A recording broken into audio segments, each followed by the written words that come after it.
ในเวลานี้พร้อมแล้วที่จะประกาศผลการออกเลขรางวัลให้บรรดาทานนะครับทราบผลการออกเลขรางวัลหวยพัฒนาประจำงวดที่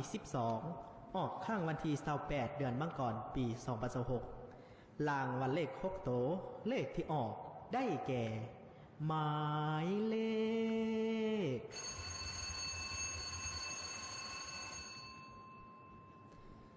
103-439 เลข5โตได้แก่หมายเลข03439 เลข4โตได้แก่หมายเลข3439 เลข3โตได้แก่หมายเลข439 เลข2โตได้แก่หมายเลข39